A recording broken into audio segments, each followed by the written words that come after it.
guys, selamat datang kembali dalam pembahasan Battle Through the Heavens. Kita mau ngingetin kalau video ini berisi spoiler season yang belum rilis. Jadi jika narasi dan video tidak ada kecocokan, mohon dimaklumi. Terima kasih buat kalian yang selalu support kita. Kuy, kita lanjut ke ceritanya. Xiaoyan masuk ke menara pelatihan dan berhasil menetralisir tekanan api tak terlihat secara perlahan. Tak lama keramaian mendekati mereka dan terlihat salah seorang tetua datang menghampiri setelah menerima laporan dari murid lama. Tetua Liu yang bertugas menjaga menara di tingkat awal berkata bahwa murid baru memang selalu seperti ini. Ia lanjut menerangkan bahwa wajar karena mereka tidak tahu jika menara memiliki tekanan api yang besar. Tak lama datang seorang murid senior cantik, tinggi, semampai lalu berkata, apakah Tetua Liu tidak akan menolong mereka? Tetua Liu hanya tersenyum dan menjawab kepada wanita bernama Han Yue lalu menanyakan berapa lamakah dulu ia bertahan dari api tak terlihat. Ia pun menjawab 17 menit. Kemudian Tetua Liu melirik kedua pria dan berkata berapa lamakah mereka akan sanggup bertahan. Tetua Liu lanjut berkata pada Han Yue bahwa pria berjubah hitam adalah Xiaoyan, murid baru yang reputasinya sudah terkenal di akademi. Mendengar hal itu, semua senior di sana terkejut, namun tidak dengan Han Yue yang berekspresi sedikit dingin. Diceritakan bahwa Han Yue akan menuju tingkat pelatihan ke-6 karena tingkatnya yang sudah mencapai Dowling bintang 6. Yue pun berhenti sejenak untuk melihat berapa lamakah mereka dapat bertahan. Waktu terus berlalu hingga Wu Hao akhirnya gemetar dan terjatuh di menit ke-16. Lalu Tetua Liu menolongnya dengan api putih krem yang halus. Tersisa Xiaoyan yang tak lama juga mulai bergetar dan kekecewaan muncul di wajah Tetua Liu. Tetua Liu pun segera mengeluarkan api putihnya untuk membantu dan mengarahkannya ke Xiaoyan. Namun tiba-tiba saat api putih mendekat, tubuh Xiaoyan mengeluarkan api hijau yang langsung menelan api putih krem. Tak lama lonjakan api membesar dan tetua pun mengeluarkan api putih yang lebih besar lalu menghempaskannya ke Xiaoyan. Benturan pun terjadi dan mengakibatkan mereka semua terhempas termasuk Tetua Liu. Kabut memenuhi ruangan yang diakibatkan dari benturan dahsyat. Kemudian tak lama Tetua Liu pun bangkit. Tetua Liu terkejut merasakan kekuatan api yang membuatnya seketika compang-camping. Ia berkata bahwa api tersebut bahkan adalah hal yang sangat ingin dimiliki oleh para tetua. Perubahan ekspresi Han Yue baru terlihat setelah mendengar kata-kata Tetua Liu yang berada di sebelahnya. Tak lama kabut mereda lalu terlihat sosok berjubah menggendong Wu Hao ke arah tetua. Setelah sampai, Xiaoyan pun menurunkan Wu Hao yang pingsan lalu menanyakan apa yang terjadi. Tetua Liu hanya tersenyum karena memahami bahwa api hijau tadi bertindak sendiri untuk melindungi tuannya ketika dalam masalah. Dengan begitu, bukan salah Xiaoyan yang menyebabkan ia cukup kelelahan dan mengakibatkan kekacauan di sana. Di sisi lain, Han Yue masih terkejut karena Xiaoyan bahkan telah dapat berjalan dalam tekanan lebih dari 17 menit. Tetua Liu hanya tertawa dan berkata bahwa tidak terjadi apa-apa di sana. Ia lanjut menyatakan kekagumannya kepada Xiaoyan karena dapat bertahan dari tekanan api tak terlihat sampai sejauh ini. Ia pun lanjut memperkenalkan diri kepada Xiaoyan dan Xiaoyan pun segera memberi hormat. Tetua juga memperkenalkan Xiaoyan kepada senior Han Yue yang kebetulan melintas saat akan latihan di tingkat 6 menara. Xiaoyan pun menyapa dan memperkenalkan diri lalu menyodorkan tangannya untuk bersalaman. Sedikit lama tak ada tanggapan, akhirnya Han Yue pun menjabat tangan Xiaoyan dan memperkenalkan diri. Tetua Liu terkejut karena selama ini Han Yue sangat menjaga kontak dengan seorang lelaki bahkan saat bertarung. Tampaknya Han Yue melihat sesuatu dalam diri Xiaoyan yang dapat bertahan sangat lama dalam tekanan api tak terlihat. Setelah itu mereka pun berbincang dan Han Yue mengajak Xiaoyan untuk bergabung dengan fraksi miliknya. Xiaoyan pun dengan sopan menolak dan berkata bahwa ia telah memiliki fraksi sendiri yakni Gerbang Pan yang terdiri dari murid baru. Han Yue terkejut dan berkata bahwa itu mungkin akan menimbulkan masalah bagi fraksi lain. Hal itu dikarenakan fraksi lama selalu merekrut murid baru untuk menghimpun kekuatan mereka tiap tahunnya. Han Yue menambahkan dengan begitu Xiaoyan harus siap dengan resiko yang ada. Yue lanjut berkata bahwa jika di kemudian hari ada masalah menimpa Xiaoyan, maka Xiaoyan dapat langsung menemuinya. Xiaoyan pun tersenyum lalu segera berterima kasih atas kebaikan senior Han Yue. Tak lama Han Yue pun pamit karena telah terlambat untuk segera berlatih dan mereka pun berpisah. Setelah itu, Tetua Liu mengajak Xiaoyan berkeliling melihat-lihat menara lantai yang ia jaga. Dikatakan ruang tersebut cukup menampung 500 orang untuk berlatih sekaligus. Selain itu, ruangan pelatihan pertama memiliki kelas yakni rendah, menengah, dan tinggi dengan menukarkan jumlah energi api yang sama. Dengan kata lain, biaya yang dikeluarkan sama, namun hasil yang didapat dari seseorang bisa berbeda jauh. Hal itu pula yang mengakibatkan persaingan dalam menara pelatihan sangat ketat, bahkan menuju ke pertarungan untuk merebut tempat pelatihan paling tinggi. Tak lama berjalan-jalan, Xiaoyan terkejut melihat sebuah lubang hitam besar dan menghampirinya. Dengan hati-hati ia melihat ke bawah yang gelap hingga ke dasar tanpa cahaya sedikit pun. Ia terus memperhatikan dengan tajam dasar lubang hitam, lalu tiba-tiba api biru memenuhi matanya. Cahaya hitam lama-lama tampak seperti memudar dalam pandangan Xiaoyan dan seketika ia merasa merinding. Hampir bersamaan terlihat siluet seperti ular keluar menghampiri pintu masuk lubang hitam. Xiaoyan, awas! Teriak tetua sambil menarik baju Xiaoyan menjauh dari lubang. Tak lama tekanan panas semakin tinggi lalu terdengar suara mendesis yang tajam dari lubang hitam. Semakin lama suara semakin mendekat seperti akan keluar dari lubang hitam. Ekspresi Xiaoyan tak beda dengan tetua yang sama-sama panik merasakan tekanan suhu yang semakin tinggi.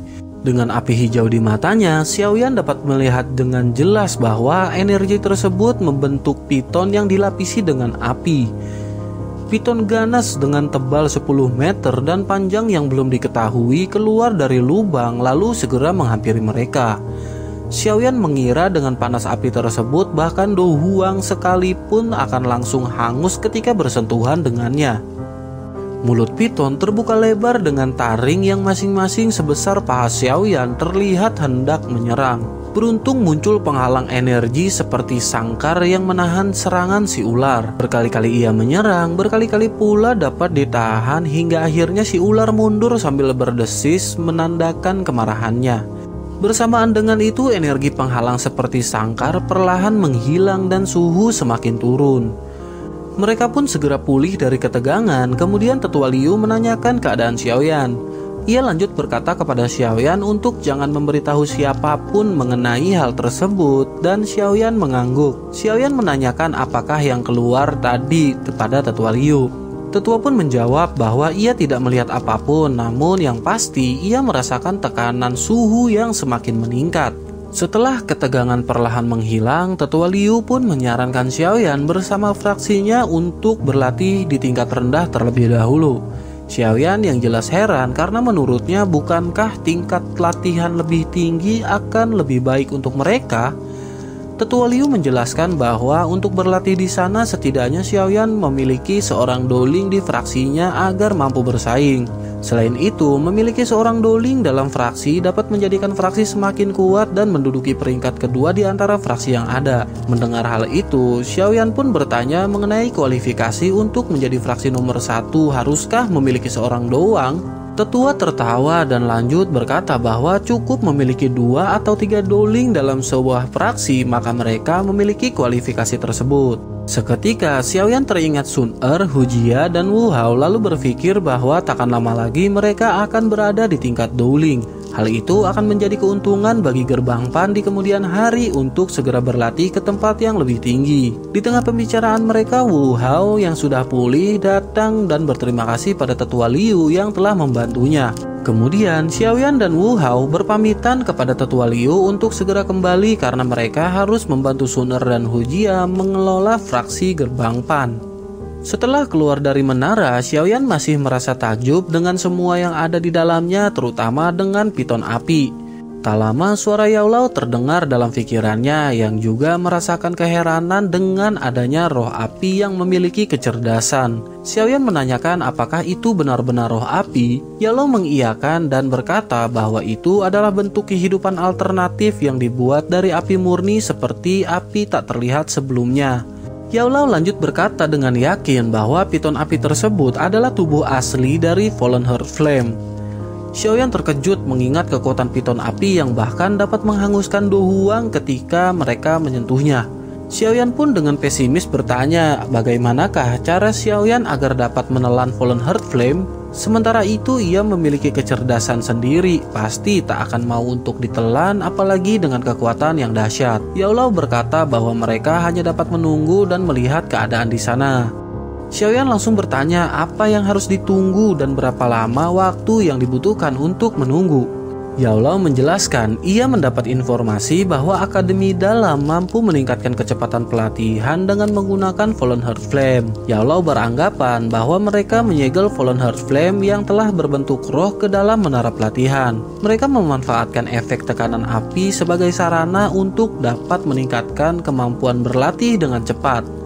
Yao Lao bergumam bahwa mereka sedang membesarkan Fallen Heart Flame dan seketika Xiaoyan bertanya apa maksud dari Yao Lao. Yao Lao lanjut menjelaskan bahwa saat ini mereka menahan kekuatan Fallen Heart Flame menggunakan kunci sangkar energi, namun api dapat tersebar dan tidak terblokir. Dengan menghalanginya seperti ini sama saja dengan memblokir gunung berapi yang sedang menghimpun kekuatan. Lama-kelamaan akan pecah seiring kekuatan besar yang tak terbendung menghancurkan penghalang. Xiaoyan mulai paham dan mengangguk lalu bertanya kapan hal itu bisa terjadi. Melihat kondisi energi sangkar yang semakin melemah, Yao Lao memperkirakan 2 tahun atau bahkan kurang kekuatan tersebut akan meluap. Pada saat itu pula, semua orang kuat di akademi akan mengeluarkan kemampuan mereka melawan dan mengembalikan roh api. Dua pihak tersebut pasti akan mengalami kerugian setelah bertempur dan hal itulah yang harus kita manfaatkan. Xiaoyan termenung dan membayangkan semuanya. Kemudian Yao Lao lanjut berkata untuk sesegera mungkin Xiaoyan naik ke Dowling dalam waktu kurang dari 6 bulan. Dengan begitu penggabungan teratai api akan meningkat. Bahkan Tetua Su yang pernah menahan serangan Xiaoyan takkan berani untuk kedua kalinya. Yao Lao lanjut menambahkan untuk jangan menggunakan Angry Buddha Flame gabungan dari Bone Chilling Flame dengan Green Lotus Core Flame karena akan menyebabkan kerusakan bagi tubuhnya. Manfaatkan waktu untuk mempelajari gerakan 3000 kilat. Dengan begitu maka Xiaoyan takkan tergoyahkan di akademi. Selain itu jika harus berhadapan dengan Do Wang sekalipun ia dapat kabur dengan cepat. Xiaoyan pun termenung mengingat masih banyak jalan yang harus ia hadapi. Lalu tiba-tiba Wu Hao menanyakan apakah pikiran Xiaoyan terganggu karena gerbang Pan. Xiaoyan segera tersadar dan teringat lalu menggelengkan kepala kemudian mengajak Wu Hao untuk segera pergi. Setelah kurang lebih setengah jam perjalanan, mereka pun sampai dan dihampiri seorang murid yang terlihat lesu. Ia mengabarkan bahwa mereka diserang murid yang akan mengumpulkan anggota untuk fraksinya. Si murid menjelaskan bahwa yang memimpin mereka adalah Baisan dengan beberapa senior. Xiaoyan seketika tersentak dan marah mendengar perlakuan Baisan kemudian segera pergi. Di sisi lain, Sun Er dan Hujia sedang berhadapan dengan Baisan dan senior di tingkat Dowling bernama Fu Ao. Mereka meminta 15 siswa untuk direkrut menjadi anggota fraksi mereka namun ditolak. Lama tak menemui hasil, mereka pun hendak segera menyerang dan saat yang bersamaan Xiaoyan pun datang.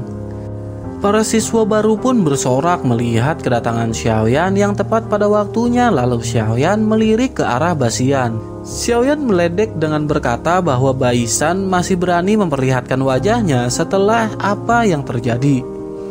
Seketika ekspresi malu Baisan terlihat dan dengan marah menuju ke arah Xiaoyan lalu berkata bahwa ia bisa dengan mudah menjatuhkan Xiaoyan. Tak tinggal diam, Xiaoyan pun berkata kepada Basian untuk maju jika memang berani tanpa mengandalkan bacot besar. Baisan hanya bisa terdiam lalu Fu Ao meminta 15 siswa baru kepada Xiaoyan saat itu juga. Xiaoyan pun menantang Fu Ao untuk bertaruh. Jika menang maka gerbang Pan akan memberi apa yang mereka mau dan jika kalah mereka tidak boleh mengganggu gerbang Pan selama 3 bulan. Baisan melarang Fu Ao menyanggupinya mengingat Xiaoyan pernah mengalahkan Huo Lou yang juga seorang Dowling. Fu Ao mengabaikan Baisan dan berkata bahwa Huo Lou hanyalah Dowling yang baru naik tingkat dan berbeda dengannya. Fu Ao malah menaikkan taruhan jika ia menang maka ia akan mendapat 15 siswa plus Sun Er sambil menunjuk ke arahnya. Jika mereka kalah, maka ia tak akan mengganggu gerbang Pan selama 6 bulan penuh. Xiaoyan sedikit bingung dengan mempertaruhkan Sun Er dalam hal tersebut hingga terdengar suara halus dari Sun Er yang meminta Xiaoyan untuk menerima taruhan tersebut. Xiaoyan pun menerima taruhan yang dilontarkan Fu Ao, lalu mereka pun pindah lokasi. Di pelataran, dengan disaksikan banyak pasang mata, mereka pun bersiap dan saling berhadapan. Terdengar obrolan senior yang meremehkan Xiaoyan karena menghadapi Fu Ao yang seorang Douling bintang 3. Pertarungan pun segera dimulai dan Xiaoyan melangkah maju dengan api hijau yang muncul. Tak lama api hijau semakin besar yang menandakan Xiaoyan menggunakan bentuk pertama dari perubahan misterius api surgawi Green Lotus Core Flame. Benturan energi terjadi begitu lama hingga akhirnya mereka pun saling mundur. Fu Ao masih terlihat santai tanpa kelelahan, sementara Xiaoyan memerah akibat konsumsi energi perubahan misterius api surgawi. Fu Ao yang menyadari adanya batasan lonjakan kekuatan dari Xiaoyan pun langsung menyerang. Api hijau sekali lagi keluar dan Xiaoyan menebaskan pedangnya, akhirnya berbenturan dengan Fu Ao yang kembali mundur. Sesaat, Xiaoyan pun memejamkan mata dengan api hijau yang masih menyala dan tak lama, ia membuka mata dengan mulut yang berteriak.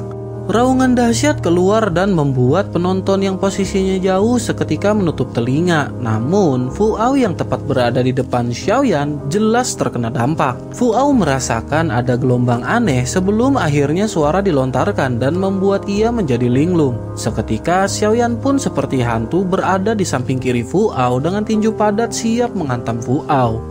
Benturan nyala api bertemu daging menghasilkan suara renyah mengakibatkan Fu Ao terbang sebelum akhirnya hancur di tanah. Xiaoyan yang benar-benar kelelahan melirik ke arah Fu Ao yang masih belum bergerak.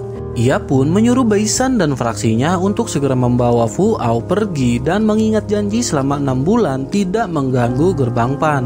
Baisan hanya bisa terdiam dan membawa Fu Ao pergi bersama dengan yang lain. Setelah itu, Xiaoyan berkata pada para murid bahwa untuk saat ini mereka merasakan pentingnya kekuatan agar tidak ditindas.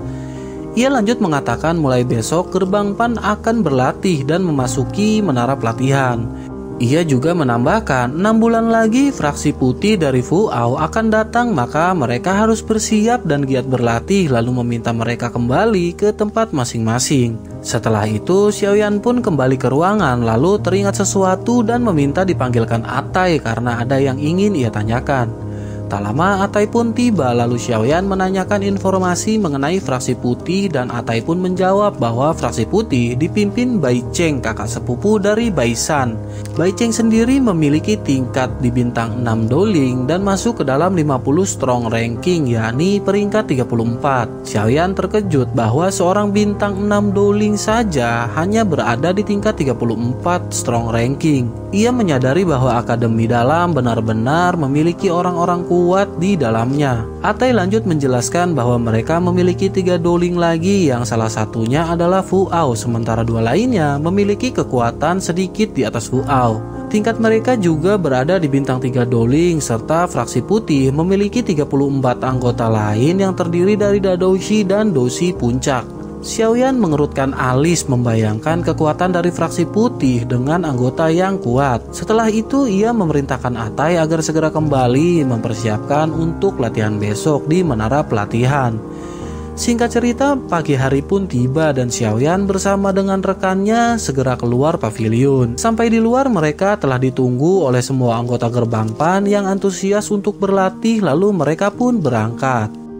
Setelah 1 jam perjalanan, mereka pun sampai dan Sun Er menanyakan apakah ini menara pelatihan yang sering ia dengar. Ia terkejut karena posisinya yang unik dan berada di dalam tanah. Xiaoyan hanya tersenyum lalu memerintahkan mereka semua untuk menunggu karena menara pelatihan memiliki waktu buka dan tutup yang sangat ketat. Sekitar 20 menit menunggu, tiba-tiba beberapa orang dari kerumunan lain menghampiri fraksi gerbang Pan. Atai yang berada di samping Xiaoyan memberitahu bahwa itu adalah Bai Cheng, pemimpin dari fraksi putih.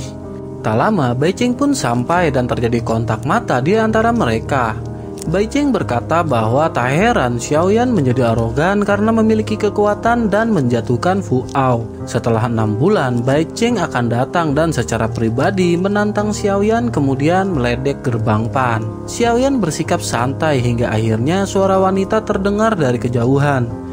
Rupanya wanita tersebut adalah Han Yue yang langsung meledek Bai Cheng. Daripada merendahkan murid baru, lebih baik pergi ke Lin Xiuya atau Yan Hao. Dijelaskan bahwa mereka berdua adalah siswa yang menempati 10 strong ranking dan Bai Cheng sedikit malu mendengar perkataan Han Yue.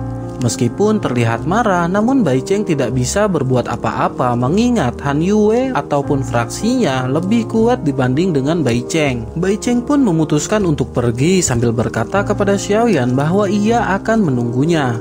Xiaoyan dengan elegannya membalas dalam waktu 6 bulan fraksi putih akan segera bubar dan Bai Cheng terlihat semakin marah sebelum akhirnya benar-benar pergi. Setelah itu, Xiaoyan berterima kasih kepada Han Yue yang mau merepotkan diri untuk membela gerbang Pan. Tak lama gong berbunyi tanda dibukanya menara dan mereka pun masuk. Xiaoyan mengingatkan anggotanya untuk berhati-hati dengan tekanan dan memberi solusi untuk menghadapinya. Dengan begitu, tak akan ada tekanan berarti bagi semua anggota gerbang Pan. Tak lama mereka pun masuk dan dihampiri oleh seorang instruktur yang diperintahkan Tetua Liu untuk mengantarkan kelompok Xiaoyan menuju pelatihan tingkat menengah.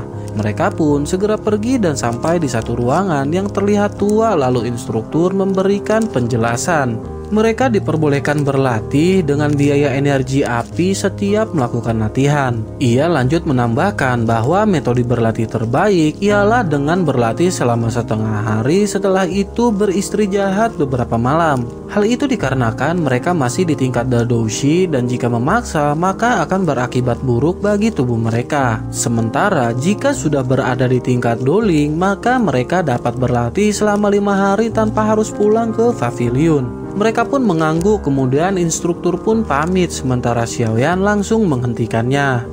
Diam-diam Xiaoyan mengeluarkan botol giok dan menyerahkannya kepada instruktur.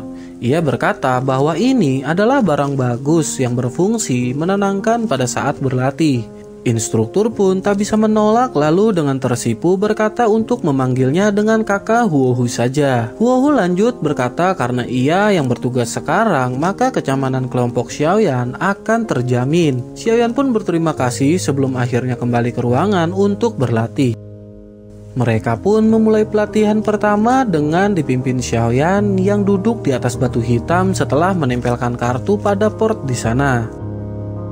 Singkat cerita, setelah pelatihan, Xiaoyan pun membuka mata dan merasakan kristal Do dalam tubuhnya mengalami penyempurnaan dan tak lama ia akan dapat menembus bintang 7 Dadoushi. Tiba-tiba suara Yao Lao muncul dan berkata bahwa dengan Green Lotus Core Flame yang Xiaoyan miliki, ia dapat berlatih lebih lama daripada murid biasanya. Walaupun Green Lotus Flame tak bisa dibandingkan dengan Fallen Heart Flame dalam hal peningkatan, setidaknya itu berfungsi sebagai pelindung jika terjadi sesuatu.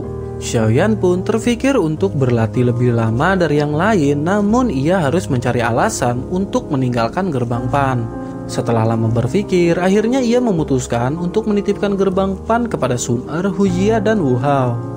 Singkat cerita, setelah Xiaoyan keluar ruangan pelatihan, ia melihat seluruh menara dipenuhi dengan arus manusia yang sibuk. Xiaoyan pun masuk di kerumunan lalu berjalan mencari lorong menuju lantai berikutnya. Akhirnya ia pun sampai di lorong menuju pelatihan dan mengikutinya hingga di satu tempat. Seorang pria paruh baya memanggil Xiaoyan dan menanyakan apa yang ia lakukan di sana sementara gong tanda pelatihan selesai telah berbunyi.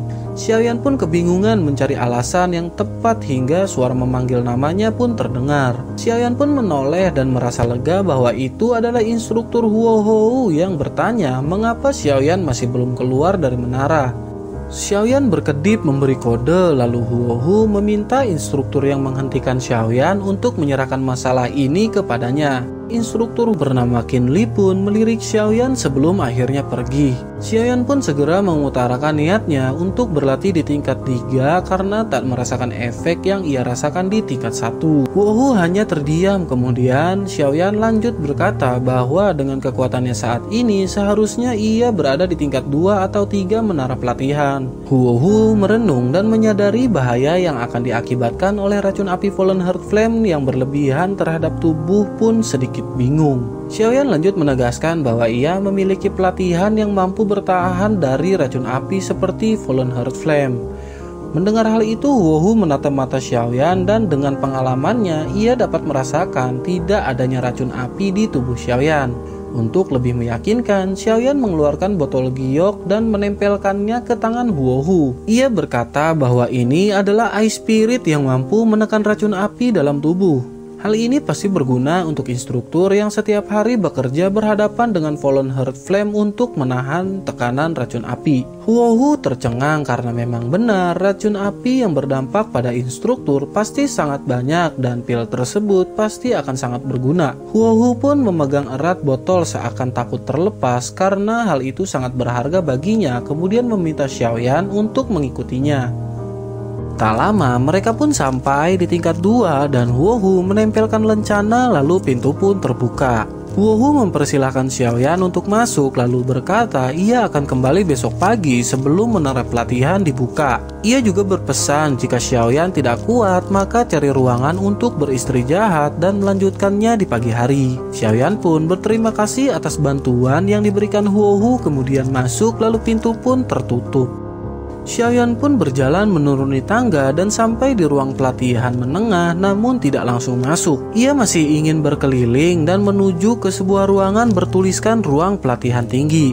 Tak lama ia tertarik melihat tengah ruangan dan teringat lubang hitam yang membuatnya pemasaran. Ia pun memutuskan mendekat, namun area tersebut dijaga 4 instruktur yang secara bersamaan melihat tajam ke arah Xiaoyan. Tak dapat menjalankan aksinya, Xiaoyan pun memutuskan kembali ke ruang pelatihan menengah lalu masuk. Di sisi lain, terlihat beberapa tetua yang sedang duduk dalam satu meja. Kemudian salah seorang berkata bahwa sepertinya fluktuasi yang dipancarkan semakin besar. Ia lanjut mengungkapkan kekhawatirannya dalam beberapa tahun ke depan akan adanya pembalasan.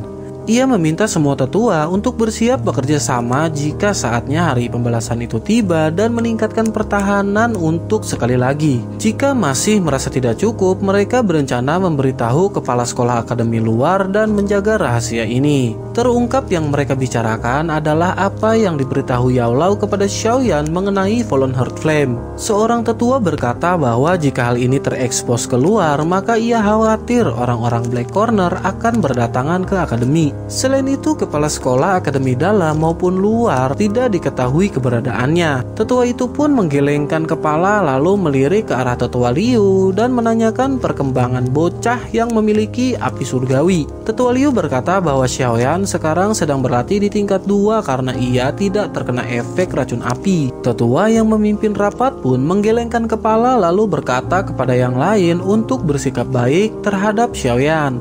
Mungkin saja di masa depan para tetua akan membutuhkan kekuatan Xiaoyan untuk menghadapi para pemberontak Fallen Heart Flame. Bagaimanapun, kekuatan api surgawi adalah hal yang menakutkan karena terbentuk dari roh-roh surga dan bumi. Hal yang paling menakutkan adalah bahkan akademi dalam pun akan mendapat ancaman kehancuran karenanya. Setelah itu, tetua pimpinan memerintahkan yang lain untuk juga mengawasi Black Corner Region, terutama seorang dari Sekte Darah. Ia lanjut menjelaskan bahwa setelah putranya dibunuh, ada tindakan yang tak biasa dari beberapa orang Sekte Darah. Dengan begitu, akademi harus lebih berhati-hati dengan adanya serangan nekat dari luar. Tak lama, tetua pimpinan pun mengakhiri rapat dan memerintahkan mereka semua untuk pergi. Kembali ke Xiaoyan yang masih berlatih, sementara murid yang berlatih di dekatnya berkali-kali bolak-balik untuk beristirahat. Mereka hanya menggelengkan kepala mengingat ini sudah hari keempat Xiaoyan berlatih tanpa beranjak sedikit pun. Mereka pun hanya dapat memperhatikan dan saling berbisik mengenai kekuatan Xiaoyan yang abnormal tanpa makan dan minum. Tak lama, Xiaoyan pun membuka mata melirik ke arah mereka yang langsung memalingkan tatapan dan berpura-pura berlatih. Xiaoyan tidak mempedulikan mereka, kemudian ia merasakan bahwa telah naik ke bintang 7 Dadoushi. Perkataan pelan itu terdengar dan membuat siswa lain sontak menoleh merasa iri kepada Xiaoyan. Saat yang bersamaan, Xiaoyan menanyakan sudah berapa lamakah mereka berlatih di sana. Xiaoyan terkejut ketika mendengar jawaban mereka karena ketika ia masuk ruang pelatihan, Xiaoyan melihat mereka yang juga akan berlatih di sana. Xiaoyan pun menempelkan kartu kristal api hijau dan melihat energi api yang benar saja telah berkurang 8. Ia mulai merasakan pentingnya energi api dalam mendukung cepat lambatnya seorang dalam berlatih. Bergumam tentang latihan, seketika Xiaoyan teringat Sun dan Gerbang Pan kemudian memutuskan untuk kembali lalu ia pun keluar. Sesampainya di luar, Xiaoyan menghirup udara segar dan menikmati sedikit cahaya matahari setelah 4 hari dalam ruangan yang redup. Ia pun mulai melangkah pergi dan setelah sampai di dekat gerbang, ia melihat 4 siswa yang mengenakan lencana hijau dengan logo berwarna hitam. Ia berpikir masalah apa lagi yang dihadapi Gerbang Pan dan mulai bergegas mendekat. Di sisi lain, 4 siswa menoleh ke arah Xiaoyan dan berteriak akhirnya ketua kembali. Xiaoyan pun menghentikan langkahnya dan keheranan kemudian bertanya apakah mereka semua anggota dari Gerbang Pan. Salah seorang murid mengatakan bahwa benar mereka dari Gerbang Pan lalu menjelaskan mengenai lencana di dada mereka adalah ide dari Sun. Xiaoyan memperhatikan logo yang ternyata bergambar pedang berat miliknya dengan background hijau melambangkan kekuatan api Green Lotus Core Flame. Xiaoyan hanya tersenyum membayangkan kecantikan Sun dan sikapnya yang telah sangat baik pada Xiaoyan. Kemudian ia menanyakan apa yang mereka lakukan di sana dan salah seorang menjawab sambil mereka berjalan. Senior Sun membentuk tim pengamanan yang terdiri dari 4 orang dan 10 orang berjaga di dalam. Dengan begitu mereka akan siap menghadapi ancaman. Para siswa juga antusias untuk menjalankan tugas karena senior Sun akan memberi energi api bagi mereka yang telah menjalankan tugas. Tak lama mereka pun sampai di depan ruangan Xiaoyan, lalu Xiaoyan menanyakan nama siswa yang menjawab pertanyaannya. Ia bernama Timu. Kemudian Xiaoyan berterima kasih dan berkata jika di masa depan ada kesulitan yang Timu dan lainnya hadapi, maka Xiaoyan akan membantu dengan sekuat tenaga. Mereka pun merasa takjub dengan sikap seorang pemimpin yang berterima kasih kepada anggotanya. Setelah itu, Xiaoyan pun pamit untuk masuk dan mereka pun pergi ke gerbang untuk bertugas dan selesai.